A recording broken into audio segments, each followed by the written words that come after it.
What's going on, people? It's your man, the White Bee. Once again, big shout out to my dog. Collates boxing for coming through and loosening up the coin. So, there's been some rumours going round, and I thought we better quell these right now. Yeah, that's what we better do. Allegedly, Terence Bud Crawford has a gammy shoulder. And we'll get to the interview here where it's discussed. I'll play that and then we'll cook on it. Bosh.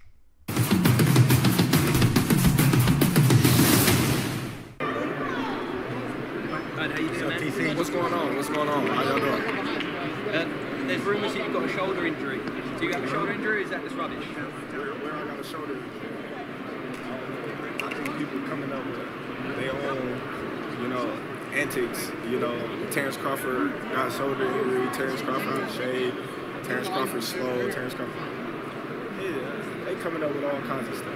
Are you feeling a difference in power now you've moved up and you're at your natural weight? Of course. The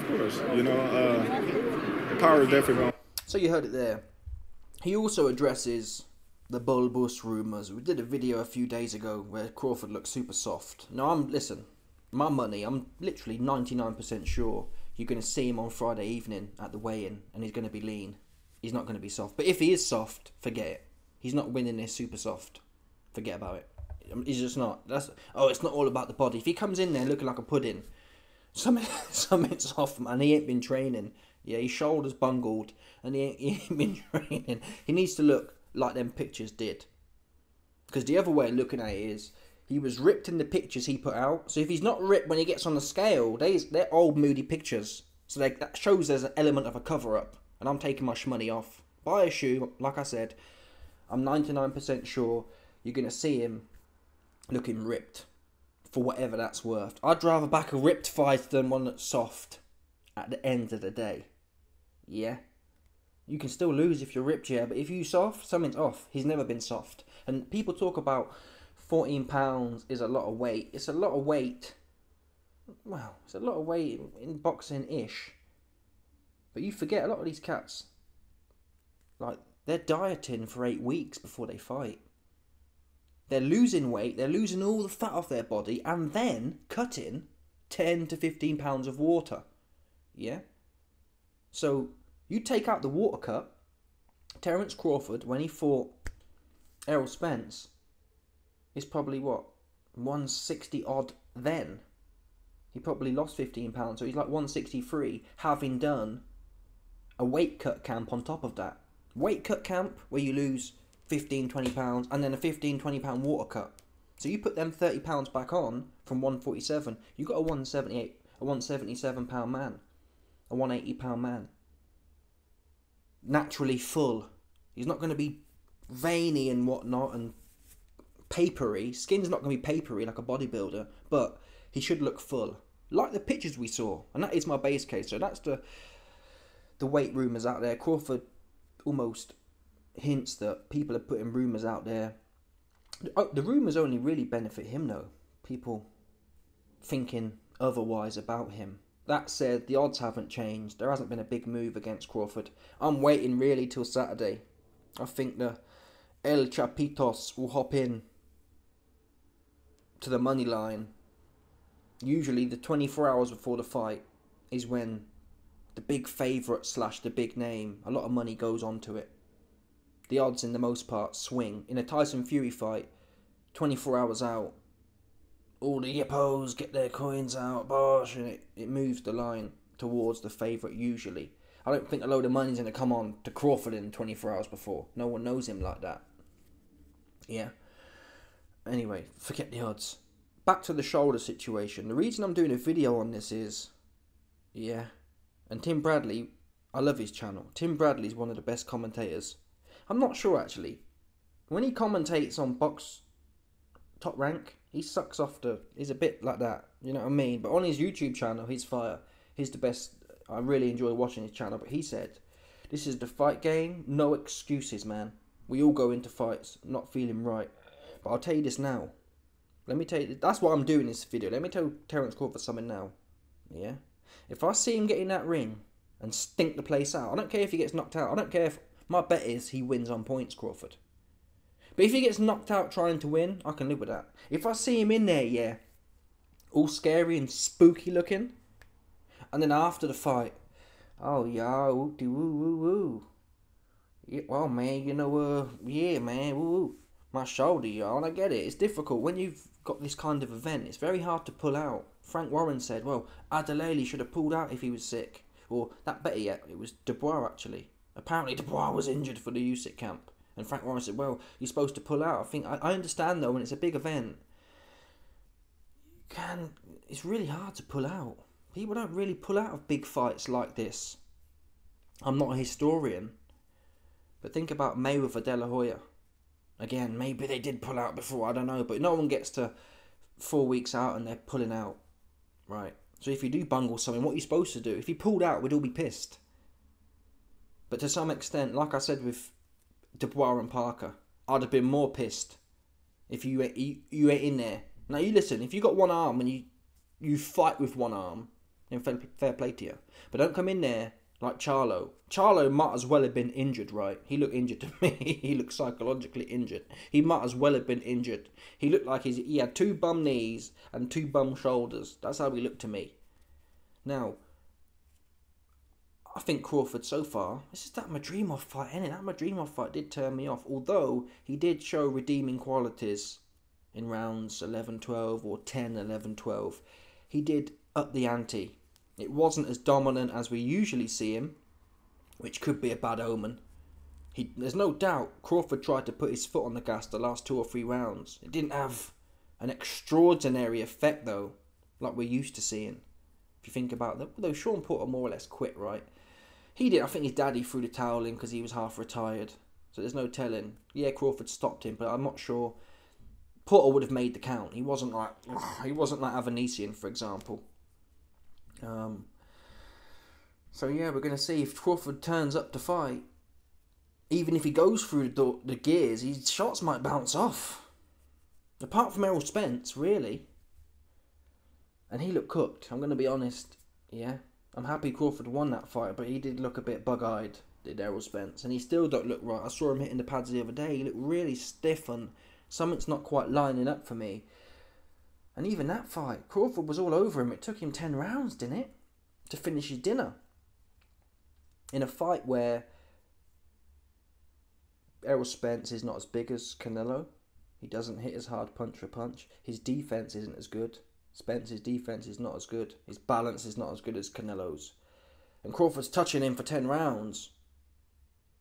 After having, I think it was in the early rounds, like in rounds 1 to 4, he had a few knockdowns in there. And Errol Spence got to the end of it. Although Errol Spence does have he did show big heart in that fight.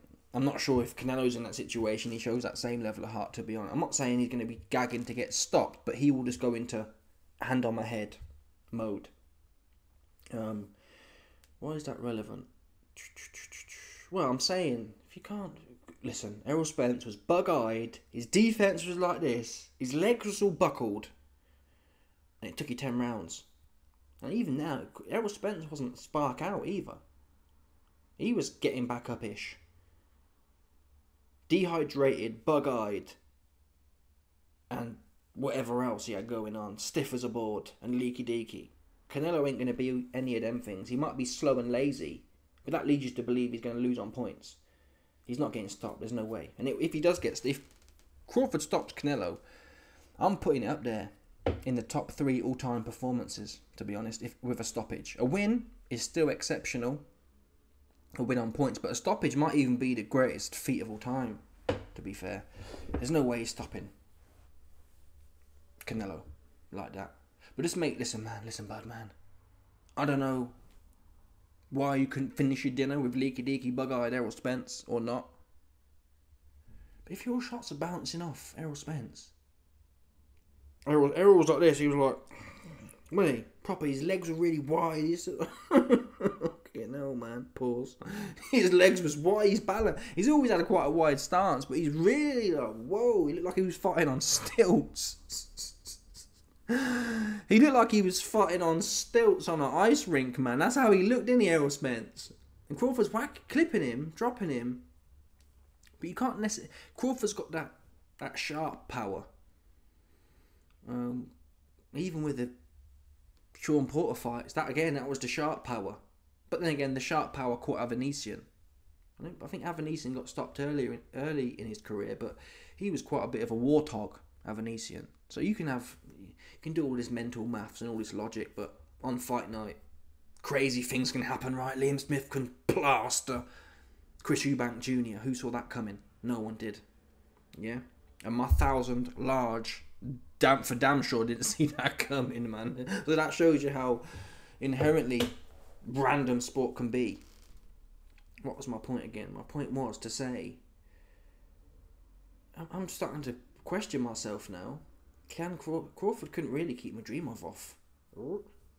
Why am I talking myself out of this bet now for? I think it's the rumours about this. I just don't trust these. It's sad to say, yeah, but I don't trust these new age fighters. I just don't trust them, man. I don't trust them to... There's always something, isn't there? Oh, Ryan Garcia, well, I woke up on the wrong side of the bed, so yeah, I just didn't feel like fighting for $20 million. That's what they say. They tweet, it was really bad and it was really hard because I woke up on the left side and I really wanted to wake up on the right side. So yeah, I need mental health treatments because it's really traumatic. The different sides of the bed type shit, sounding arse, right? And there are signs of that. There's a little bit of signs in that in Crawford. He wasn't on beast mode with Madrimov, and that was with a year out. He's another year older. Another year or more out. 14 months out. And the last thing I'll show you just got me a little bit like... His question, do you think you can stop Canelo?